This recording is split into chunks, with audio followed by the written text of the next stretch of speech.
I want to thank the Georgia Public Policy Foundation and particularly Kelly for inviting me today. You know, it's interesting that we have Yellow Jackets kind of ruling the world everywhere. We have the CEO of Walmart is a Yellow Jacket, and the head of the Georgia Public Policy Foundation is a Yellow Jacket. So we may just want to turn this into a Georgia Tech Appreciation Day.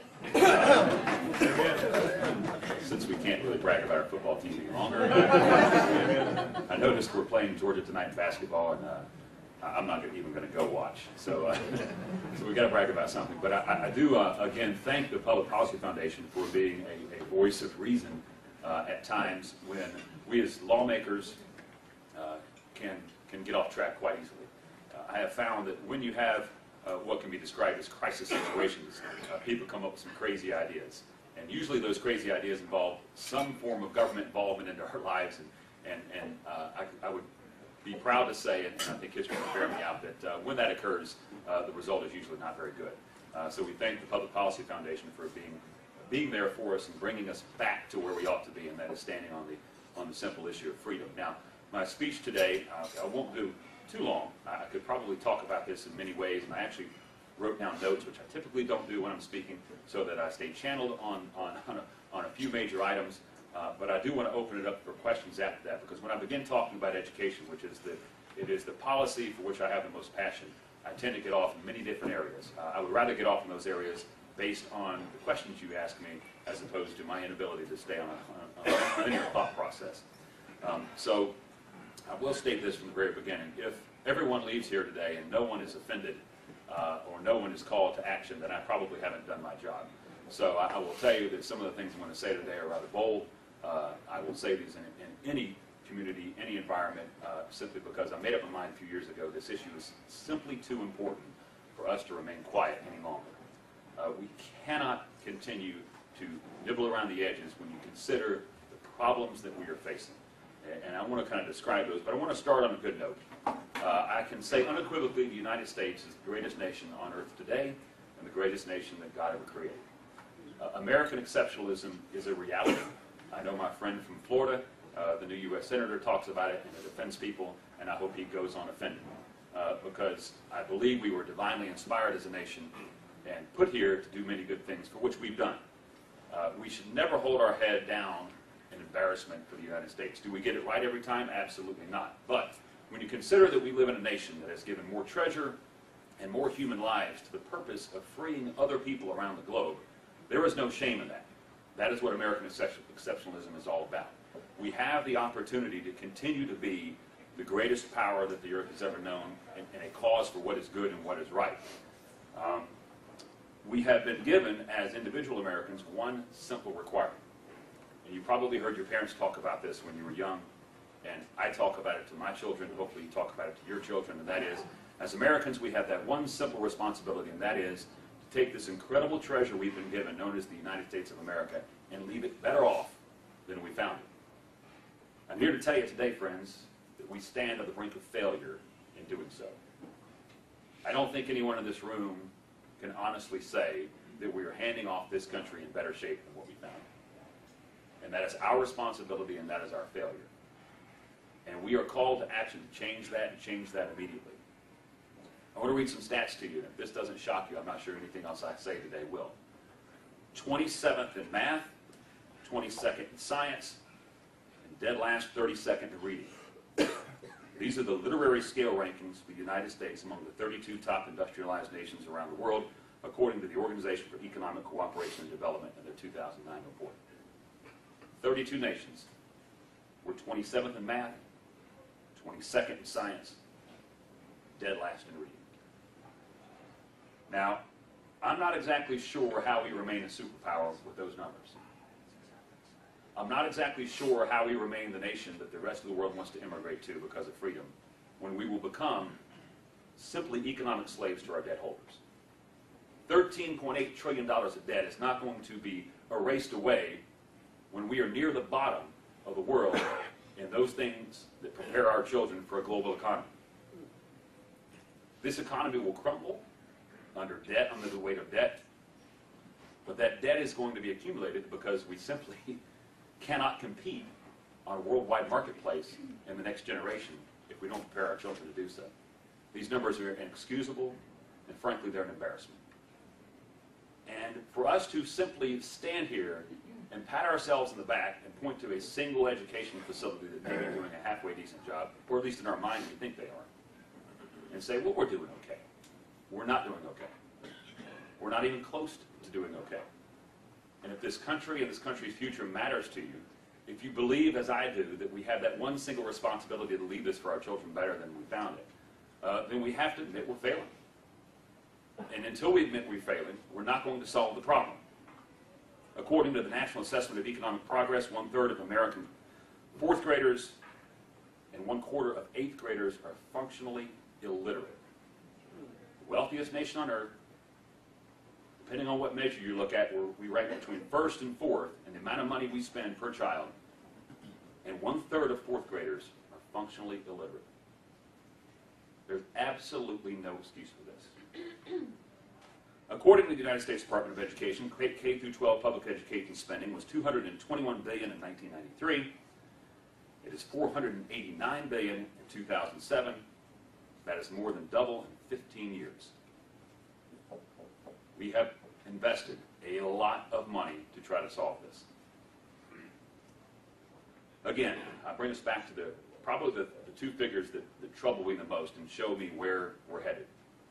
$13.8 trillion in debt, trying to now compete in a global economy where technology is king.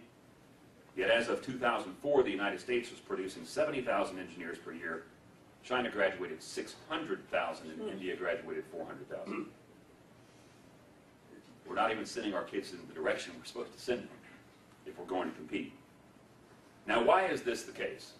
Why is there this massive failure on the part of the most powerful nation on earth? I would submit to you we now have an education system that is not too far removed from the one that was created in the 1920s, that was designed specifically for the purpose of taking children at a very young age, giving them an education to put them into a factory setting. That is what it was created to do. And think about how we do this. Now, if all of us sat around in this room today, and we said over the next hour we're going to design an education system that best fits our desires for America to maintain its superiority on earth, would we come up with a system where we say, well, here's how we're going to do it. We're going to take all these kids, and by their mailing address, by their postal address, we're going to determine what brick and mortar school they go to. And then when they get there, we're going to take everybody of the same age, and we're going to put them in a room, and then we're going to tell this poor teacher that it doesn't matter where these kids are starting from. You got to take them from this point to this point over the next 180 days exactly, and this many hours per day. And that is what you're charged to do. No one in their right mind would ever design a system like that in the economy that we live in today and the demands that the global economy is putting on the United States and the children we're supposed to be graduating. Yet that is exactly what we do in 2010. How can this be possible? How can we believe that all kids are... I assume most people in here are parents. I have 4 myself. There are 4 dramatically different children with dramatically different learning needs, even amongst my kids, coming from the same parents, same socioeconomic, obviously the same socioeconomic background. But now take kids who in one class, you have a child who goes home to a mother and a father, and the mother's there waiting on the child to help them with their homework. And in that same class, you have a child who goes home and will have to take his dinner out of the freezer because his mom is at her second job that day. And tell me that in that class, that teacher is supposed to take both of those children from point A to point B using the same curriculum, the same time limits, and the same tools. How could we possibly expect that out of our teachers? Yet that is exactly the demands we're putting on our teachers today, and we get mad when they don't do that. Well, we've got to give them a different set of tools. And the tools need to recognize that all these children can learn, first of all. I reject this notion that we set aside a certain group of people and we say they can't learn, whether it be for socioeconomic factors, racial factors, family backgrounds. I reject that notion wholeheartedly. Every one of these children can learn if given the proper opportunity and put in the proper setting and demanded that they reach a certain level of academic achievement. And perhaps that is one of our greatest failures, is that we as a society fail to demand out of children what we ought to expect out of them. I'm as guilty as anybody. I commented to my wife the other day, I said, you know, I was at an education summit with Governor Bush and Governor Wise, which I'll talk about in just a minute, and I said, you know, I feel bad because I called home tonight, and the first thing I asked was, how did Emma do in her basketball game? Now, as somebody who probably played basketball from the age of 6 to the age of 25 every day of my life, and always beat my brother. Just kidding. He was pretty good. It's important to me about how my daughter does in basketball. But the fact that I would call up and ask my wife, you know, how did she do in basketball today as opposed to how she do on her math test, is something that I failed to even recognize in my own family of the proper importance of education. We want our kids to do well in sports. I want my son to, I mean, I get so excited about his football games on Saturday, and then when my wife shows me his grades, and particularly with my 7-year-old, because he actually does very well, you know, they're all A's, and I just kind of look at it and set it aside, and I don't honestly even go to him and say, congratulations, you made all A's again. Now, if he wins his football game on Saturday, I'm like, you're doing great. You picked the restaurant today. We're going to go out to where you want to go. And so as a parent, even I have failed in this. And you know, sometimes you have to go to these conferences to get re-energized and get back on priorities. But I guess the point is that all kids are different. All kids can learn if given the opportunity. Now, that is where technology comes into play. But I think it's a different mindset than just technology, which I'll talk about in just a second. You know, this is the year, somebody who once recently said this is the year of the of kind of the education documentary. There's been 3 big ones that have come out this year, and I urge you to go see all of them. There's The Lottery, The Cartel, and of course Waiting for Superman. And one of the organizations that's featured in these documentaries is an organization out of New York called Harlem Success Academy. If you haven't seen that, you need to. A gentleman by the name of Jeffrey Canada runs that. And I want you to think about the task that he undertook and the results he's been able to achieve. He went into Harlem and he said, I want the worst section of this city's schools. Give me the worst. These are areas where I think he said 30 to 40% of the kids have a father that's incarcerated. Graduation rate is well below 50%. Most kids go home again to that frozen dinner and a mother who's not there because she's working to help out the child. And, it's just not what you would use as an example of American exceptionalism. This is by any definition failure. He said, I want this area. And so he draws his kids from that area. And remember that in their process, you come to his school through a lottery. He doesn't get to go out and cherry pick. I want this kid over here because I know he's got 2 parents at home. I want this kid because he had A's in 2nd grade. No, it's a lottery. And so he has this lottery system, so he brings in those kids from that same socioeconomic background. All the problems that affect the rest of the kids affect these kids. And what's happening? Well, I think it's a 99% graduation rate in all the kids that graduate go to college. Same pool of children, same amount of money, by the way, dramatically different results. And how does he do it? Well, he changed the way that he looks at education. He doesn't look at a child and say, you know, this kid's got a father in jail, a mother with an 8th grade dropout education, living on food stamps. That kid's just not going to make it. He will not accept that. He demands that every kid can learn. And guess what? They all learn. It can happen. I had the opportunity to hear Governor Christie speak last week, and I have to say I was very impressed. But he tells a story of going to, you know, in New York, when they have all these lotteries to get into the charter schools, and everybody wants to, and there's literally hundreds, in some cases thousands of parents on the waiting list to try to get into these schools. And he tells the story of seeing a mother whose son is trying to get into one of the charter schools in New York City for kindergarten. This is a 5-year-old kid we're talking about. And he asked the mother, he said, what does this lottery mean to you today? And this is the mother's impression. Now, I can't say if this is reality, but in her world, it is reality. And she said, the lottery today is the difference between my kid going to college and my kid going to jail.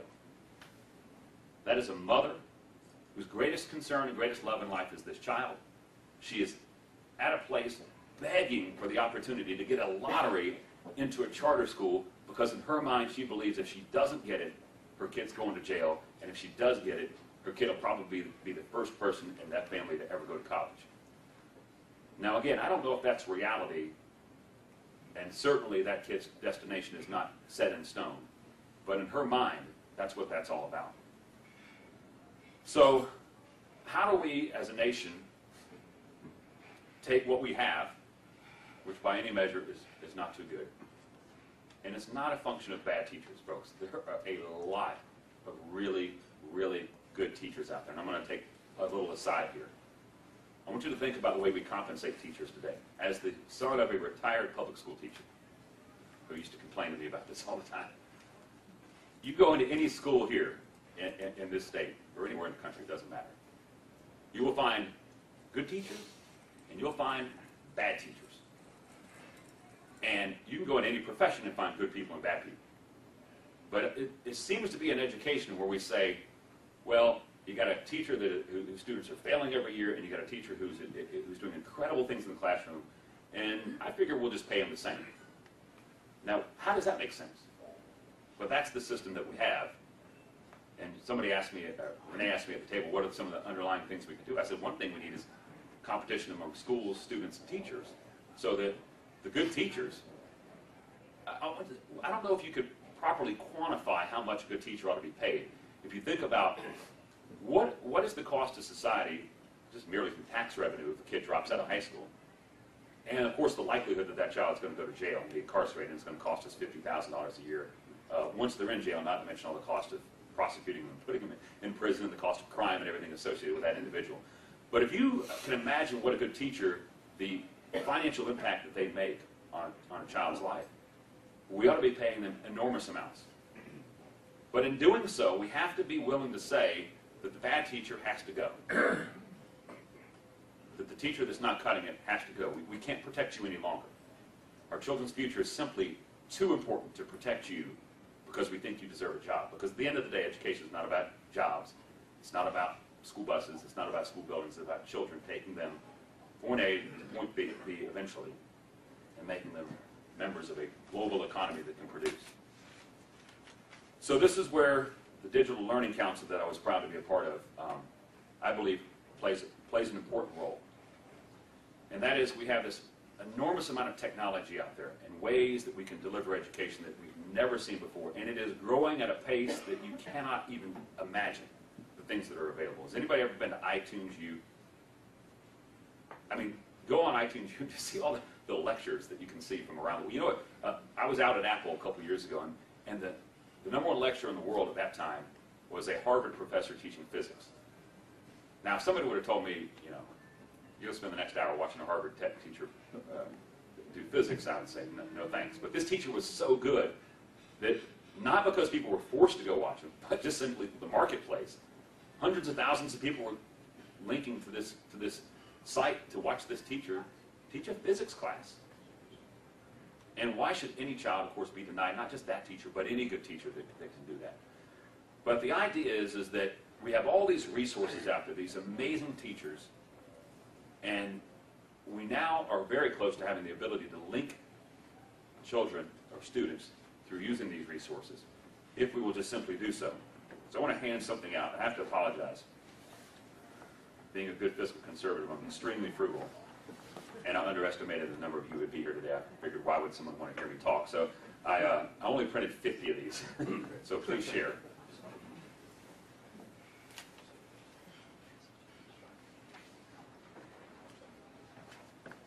But these are this is the layout from our Digital Learning Council. And the way this came about, I'll be real quick with this, is Governor Bush, who I think is the leading education reformer in the United States from a government standpoint, and Governor Wise, Democrat and Republican, Governor Wise did a lot of great things in the state of West Virginia, came together and they said, look, we want to bring 100 of the best people we know from technology, from education, and from government, bring them together and create this list of things that we think are absolutely necessary for moving forward with digital learning.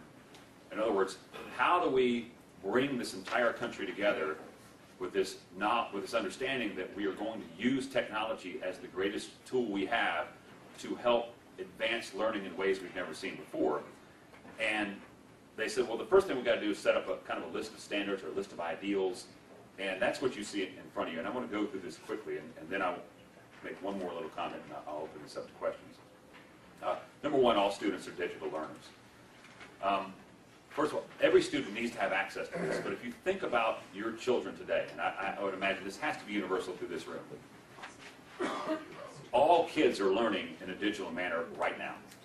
I mean, I don't know how many laptops we have at home, but it's got to be at least 6. And my kids are walking around with them all the time, not to mention iPhones and stuff like that. My oldest is only 11, all right, and I have 4. So that gives you an idea that they adapt to the digital learning environment at a very early age. And as an aside, when you think about digital learning, I think we were talking about Georgia Cyber Academy. Why we still teach, frankly, with textbooks is somewhat silly to me. I don't want to offend any, well, actually I do. If you're a textbook manufacturer or a salesperson, I do want to offend you in a certain way. Because what a textbook provides and what a digital learning platform provides is dramatically different. I mean, even if all you're looking at are hyperlinks. You know, if I'm reading through a textbook and I see a term that I don't understand or something that I don't really understand, I'm just kind of stuck with it unless I want to go get another book and look it up. Through a digital learning process, of course, I click on that hyperlink and I think, wow, a whole new world's opened up and now I understand this, and I don't proceed to the next idea until at least I've got somewhat of a grasp of what I was talking about. So all students are digital learners. As we look at public policy, we need to make sure that we have high-quality digital content. Of course, these courses are online. And the handout has a lot more than what I'm going over here. I'm just going over the main bullet points. And I think this is the key one, and it's what I talked about a teacher walks into a classroom and they see 25 beautiful children in front of them, every one of them coming from a different place, every one of them probably going at a different pace. And how do you create a learning process for each one of those that's probably going to be slightly different? You cannot do that through a standard textbook and through a standard curriculum. You have to use digital platforms to be able to gauge where children are and where they are going to go on almost a daily or weekly basis. I want to throw a shout out in the term that people use now to Sprayberry High School. I went to Sprayberry about a year and a half ago, and they, in one of their math classes, they have this very cheap, inexpensive technology, I should say. It's not cheap. They put up on the board in math a problem, and all the kids have clickers. Now, growing up, the only clicker I knew of was when I was a teenager and we finally had a television you could actually point at and make it work. But all kids now understand what clickers are, so they hand out these clickers, and they put the question up on the board, and the teacher, the students answer it, they click the answer, and if everybody's mastered it, she goes on to the next one. If they don't master it, she stops what she's doing, teaches the topic, asks the question again, a different question, of course, and same basic topic. The kids click again. Once the kids in the classroom have mastered it, she goes on to the next topic. Now, I know we hear a lot about No Child Left Behind. That's No Child Left Behind right there. Not waiting until 6 weeks after the end of the year to get test results back and say, oh, I guess Johnny wasn't learning too well this year, was he? No, you need to know that Johnny's not learning that day, not 6 weeks after the school year's over, because by then, Johnny's gone, and you can't do anything about it. You need to know who's learning and who's not learning, and if the kids haven't mastered a certain topic, you can teach it right there on the spot. That is easy, it's inexpensive, and it can happen in our classrooms right now today. But that is what we talk about with personalized learning, because you can then drill down even further and say this particular child needs help here, and work with that particular child on that particular subject matter or that particular topic until they can get back up, caught up with the rest of the class. You cannot wait until the end of the year and then just move them along through the system as we typically do. This is one, number 4, students progress on demonstrated competency. I talked a moment ago about this crazy idea that we take kids based on their mailing address and put them all in the same school and we keep all the kids, all the 9-year-olds together.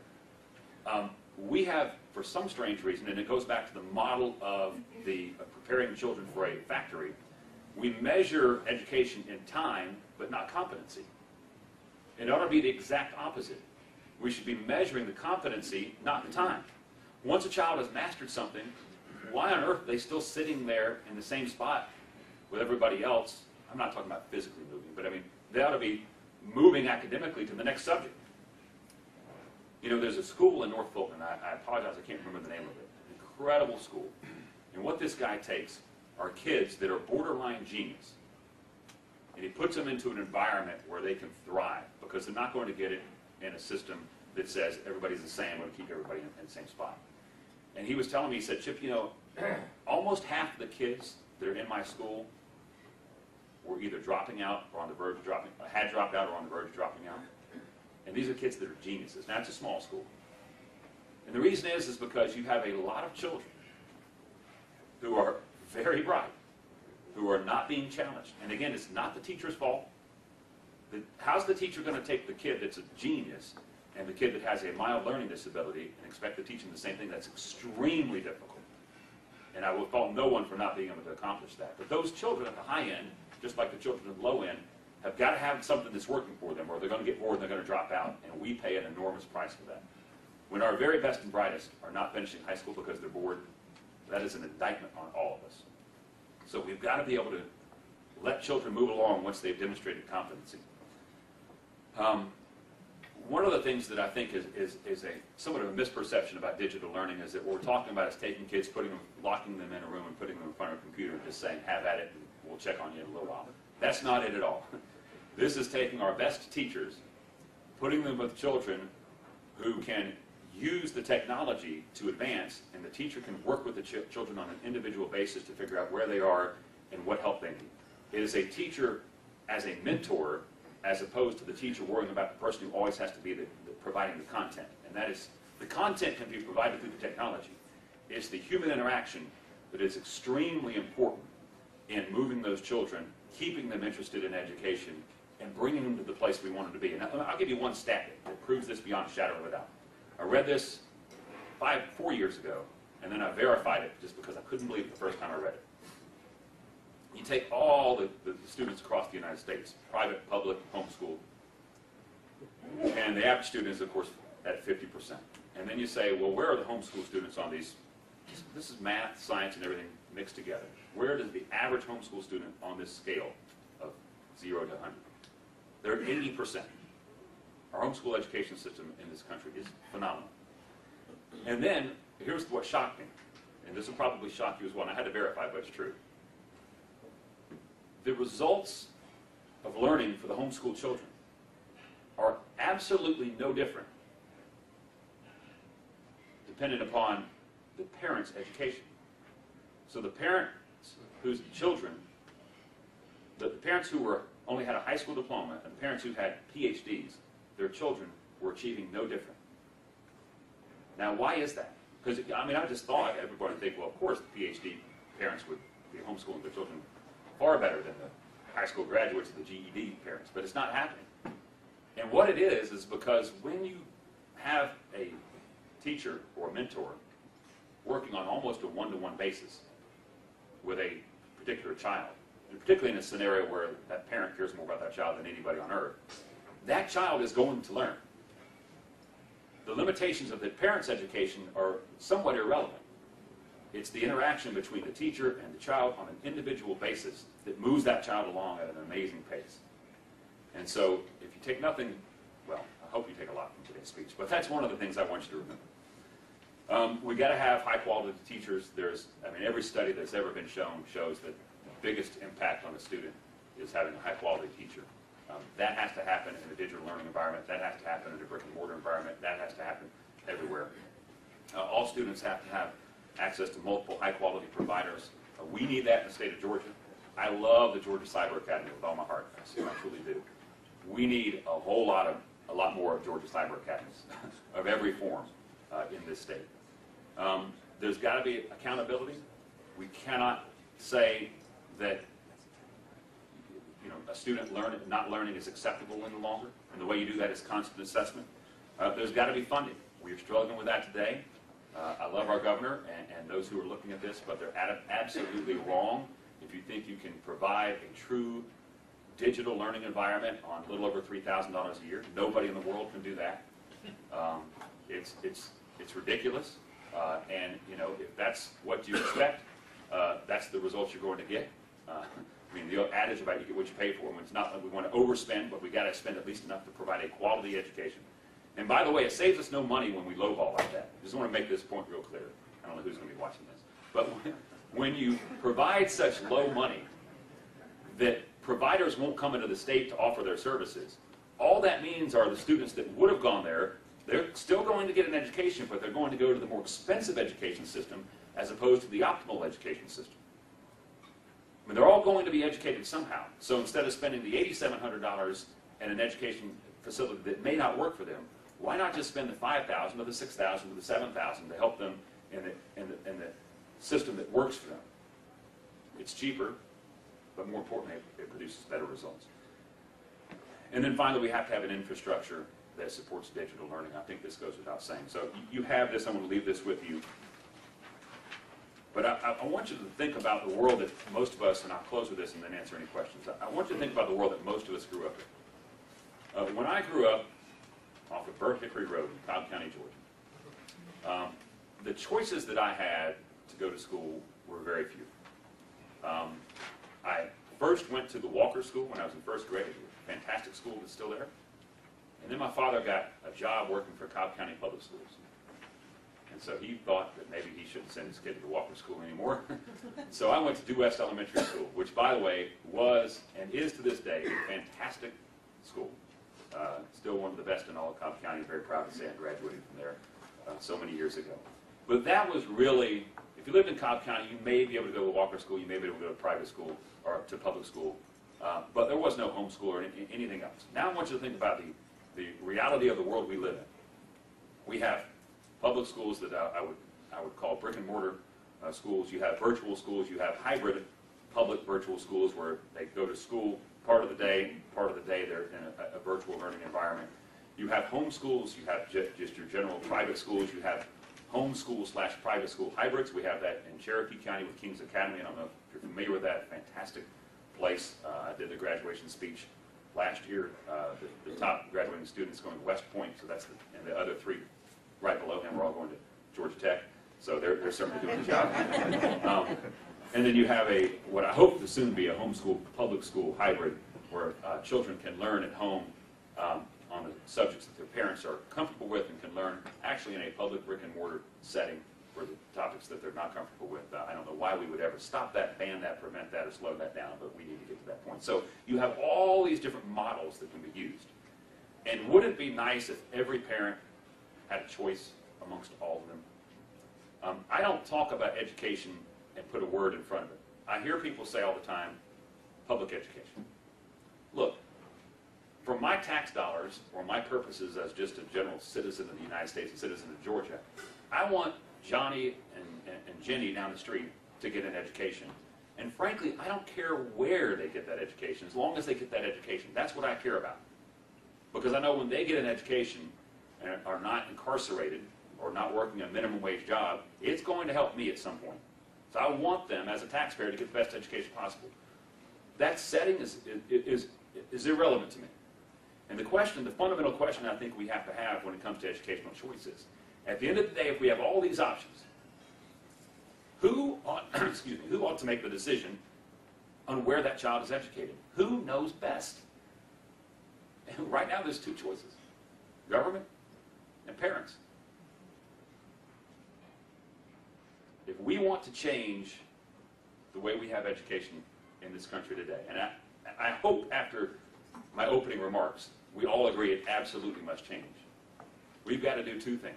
We've got to provide educators, whether they're public, private, or parents, with the tools they need through digital learning. And then we have to give the parents the opportunity to choose that setting that is best for their individual child. Anything short of that, in 20 years from now, someone else is going to be standing here bemoaning where we are in education and wondering why we are no longer the world's superpower and why we owe 3 generations of wealth to the Chinese. No longer can we ignore students' abilities, their interests, by simply giving them one option, and that is a brick and mortar setting based upon what is on their mailbox number. That is foolish, has been for some time, and it's got to stop. And I'll close with this. John Adams said it many, many years ago. Why do we spend money on education? It's because an educated society is a lot cheaper than an uneducated society. So as all of us that sit here today, as both parents and taxpayers, we ought to demand that those resources that this nation invests, which are enormous, are invested in a manner that will generate the greatest educational results for us. And if they don't, we're going to fail. And anyone that advocates something other than that, here's my offensive part, is simply wrong. We must demand this, and I don't know how else to say this, but literally our future depends on it. Again, 27th in math, 22nd in science, 32nd reading among industrialized nations, $13.8 trillion in debt, mainly to foreign nations, who now, by the way, don't even want to use our currency anymore. We are in a whole world of trouble. And the only way we get out of it is to produce the next set of children who compete in the global marketplace and maintain American superiority. So with that, thank you for listening to my speech today. I know there were some bold words in there. If I offended you, I apologize to a certain degree, but I did hope to wake some people up as to the necessity of what we're going to have to engage in. So with that, I'll answer any questions. Senator Mike Klein from the Public Policy Foundation. Our Georgia Virtual School is budgeted to receive about $5.4 million this year out of a budget that's $7.4 billion at DOE. The Florida Virtual School will receive approximately $130 million, and that's also inside the Florida Department of Education. What are your thoughts on what should be the future of the Georgia Virtual School? Well, let me first say the Florida Virtual School motto, I absolutely love this. I keep telling myself I got committed to memory, but I had to write it down again today. But this is their motto, and it's just perfect. Anytime, any place, any path, any pace. Isn't that what we ought to be telling our children? Anytime, any place, any path, any place. We want you to learn at 6 o'clock in the morning. We want you to learn at 10 o'clock at night. We want you to do it at the best pace possible for you. We want you to learn. I've said this so many times. If your belief that education is contained within the moment the child steps onto the school bus, the moment the child steps off the school bus, you're really, to a certain degree, telling your child that there's not a whole lot worth in what they're doing. But, you know, I don't really care that much about you because we have determined your education fits in these neatly placed little hours. That is not reality anymore, and we can't survive that way. So, that being said, to your question, Florida is leading the way. I would actually go much further than what Florida has done. They really have their school setting. For the most part, you go to school and then you spend some of your time in a virtual setting. I think that doesn't really live up to their motto of any place. But that being said, they are the leaders. We need to follow. If you have just looked at the educational results in Florida from 10 years ago to today, we could only dream of accomplishing what they're accomplishing. As far as the percentage of our budget that is being allocated to the purpose of providing virtual education, it is pitiful. The notion that we have a cap on the number of students that can be in the Georgia Cyber Academy, I just, for the life of me, I don't understand. If there is demand for these students and the parents of these students to say, I want to go this path, by the way, it's cheaper, much cheaper, but I want to go this path, why would we ever say no? I mean, the technology is there. I mean, it's not like they can't provide it. So it's all there. The state's far behind, and I will lead the charge and a wake-up call to get people to understand it without accepting the reality of the world we live in and moving in a dramatically different path. We are in serious trouble. What do you think higher ed's responsibility is to K-12 to put it into this world? Because the teachers who are coming out of higher ed, do you think they're prepared to do the kind of things that you're talking about? Well, one of the things I think we need to do is this idea that only those who have a teaching certificate can teach is, and Georgia's made some strides there, but I think we need to, I don't know that I'm going to put the emphasis on higher ed, because higher ed has a function, and in Georgia they're doing pretty well, better than K through 12. But I do believe we, as those who are concerned about K through 12, need to look at it through a different lens, and I'll take it back to my own experience in the mid-1980s when I went from being a junior in high school to a senior in high school. I'll never forget this. This is an honest, true story. In my junior year, it was the first year they ever introduced the Apple IIe computers into schools here in Georgia. Some of you may recall that. My teacher was a gentleman by the name of Mr. Diffendorfer, and of German descent, strangely enough. And he was one of the first people that I ever met in my life who was getting a PhD, and he was getting it at Georgia Tech, and I think it was in computer science. Anyway, this guy knew computers inside and out. He was teaching at our school, public high school in Georgia. It's a wonderful thing. I mean, we were learning things that I'm sure very few other kids in Georgia were learning. I got to the end of my junior year. Back then, the law was that you had, I believe, a year to get your teaching certificate, or you could no longer teach.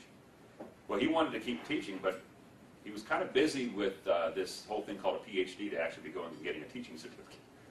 So the school said, too bad, you can no longer teach. Because I spoke to him personally, and they said, he told me I'm not allowed to teach anymore because I don't have my teaching certificate. In his place, for my senior year, was the wrestling coach, teaching the same class. Had never, this is the honest to God truth, had never turned on a computer. He was a wrestling coach. Great guy, meant a lot, but was light years behind where the rest of the class was when we were teaching him as opposed to him teaching us. That is I think the mindset we need to change, and that is that you have people, great people, all across this country, this state in particular, that are willing to teach. And they're willing to do it in a digital environment, they're willing to do it in a standard classroom setting, if we simply allow them to. Now, that doesn't mean we need to take anybody off the street and say, hey, you look kind of neat, come teach. There needs to be some minimal standards. But I think the idea that you have to have a certificate or meet certain rules and regulations when you've already displayed an enormous amount of competency in a given area, I think we're far too restrictive. So I think that is the direction I hope we will go. Hey, Chip, to follow up on that question, as legislators, I think we failed because we've never gotten inside our university system to see how good a job our teaching colleges are doing preparing people to do the things that you'd like to do, never mind what they should have been doing up to this point in time. And to my knowledge, we've never really evaluated, because a lot of us have a gut call that a lot of the stuff that they're being taught perhaps is garbage and not relevant, and yet we, as legislators, to jump on your question there, because I think that's what he's really asking. All these things are wonderful, but you've got to have people qualified to do it. And if we're not teaching these kind of things in our teaching universities, then it's all a moot point, isn't it? Well, it is, but I mean, there are a lot of people qualified to do it, but we do have to pay them. I mean, does anybody know the kind of the background of Waiting for Superman, the movie? First of all, how many people have seen it? Wow, everybody needs to go see it. It's fantastic. The background of this is the guy had done he's a documentary filmmaker. He'd done a documentary 10 years ago on first-year teachers. And what he recognized is that, man, these first-year teachers are great. They bring so much energy. They have no experience, but they bring energy, and they really, this is their life's calling. And he thought, how wonderful these teachers are in their first year. And his plan was to go back 10 years from there and check on them. Well, the 10 years went by, and he went back to check on them. He recognized, well, most of them aren't even there anymore. And the ones that are there have been chewed up by the system. So instead of making the documentary on these first-year teachers and where they were after 10 years, he said, wait a minute, I got to make a documentary on what the heck happened. Why are these teachers leaving? And that was really what the premise of the movie was about, is why are these great teachers being eaten up by this system? And part of the reason is, again, if you pay the worst teacher and the best teacher the same amount of money, eventually you're going to get both of them to say, who cares? There's some, again, great teachers out there that certainly aren't doing it for the money. But human nature tells you if you're not being rewarded for the things that you're doing that are good, eventually you're going to stop doing it. So we got to, number one, pay our teachers a whole lot more that are willing to deliver this. But if I can take two mediocre classroom teachers and pay them a combined, we'll say $100,000, or I can take, and they've got 25 students each, and I can take one great teacher, pay him or her $100,000 to educate those 50 children through a virtual learning setting, I've probably accomplished a whole lot right there. And that can happen. I mean, that can absolutely happen. But we have to have the will to make it happen. I'm going to say one last thing, and I'll take one more question, because I always have to say this. And it really gets back to what I started with. My first few words were the United States is the greatest nation on earth. And I want to tell you something that just bothers me on a personal standpoint. Because I've heard people say, that, well, you can have school choice, you just got to move to a district where they got good schools. Come on, all right? I, as an American, find it somewhat offensive that the child of a parent that lives in the Walton High School District and the child of a parent who lives in southwest Atlanta don't get the same education. And we as Americans should demand better than that. We're not guaranteeing anybody results. But for children, we ought to give them all the same opportunity regardless of their parents. And it's a bit embarrassing to me that you have to spend $400,000 to move into certain school districts. But you can only do that if you have the $400,000. But if you're the single mom of 2 kids stuck in a bad school system, you got no choice. You've got literally no chance. And as a nation, we got to be better than that. And this is the civil rights issue of our time. To the African American children that are trapped in failing schools or with teachers who cheat them out of their future, we got to demand a whole lot better. And when they're not getting what they deserve, we got to give them a different opportunity. And I just say that as just one American to another. We live in a country that's better than what we have right now. And when we see injustices like that, we've got to demand action. And I'll take one last question. Georgia's winning application to Race to the Top, are there parts in that application and the implementation of that that will help fulfill some of the things that you've brought forward to us today? I try not to answer questions in a roundabout way when I'm just kind of don't know the answer and I don't. So I can't tell you the answer to that. But let me just say this. I will say I'm obviously not an enormous fan of the president, but you know, I like to judge people on where they are on different issues. And on the issue of education, I want to give President Obama kudos because I think he's doing more than we had in the last administration. And I appreciate that. And while he's not as far along the spectrum towards educational choice as I would like him to be, he is demanding a different view of education, and his Secretary of Education, Artie Duncan, I think, is doing a really good job. So I will hand out credit where I think credit is due, and in that particular case, he may be wrong on every other issue, but on education, I think the President is actually doing a pretty good job, better than we've had. Now, we got to jump light years ahead. But we've got to give people credit where they're doing good work. And I think Race to the Top and some other things is his effort to try to say that, I'll close, I promise I'll close with this, I promise. He has this goal of, what was it, 15, 20 years ago, the United States led the world in college graduates. Now I think we're 7th. His goal is that by 2020, we will be #1 again.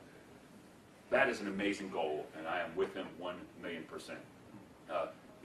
When we had a goal of defeating the evil Axis in World War II, when we had a goal of putting a man on the moon, we accomplished it when we thought we never could. We can accomplish this. This, in fact, of having the most graduates is probably not quite as difficult. But for goodness sakes, we ought to at least set that as our goal and do everything in our power. Republicans, Democrats, liberals, conservatives, black, white, doesn't matter to me.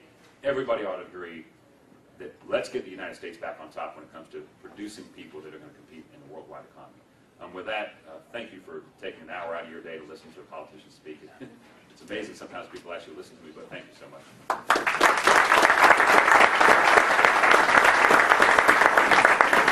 Thank you so much, Senator Rogers. 3 comments.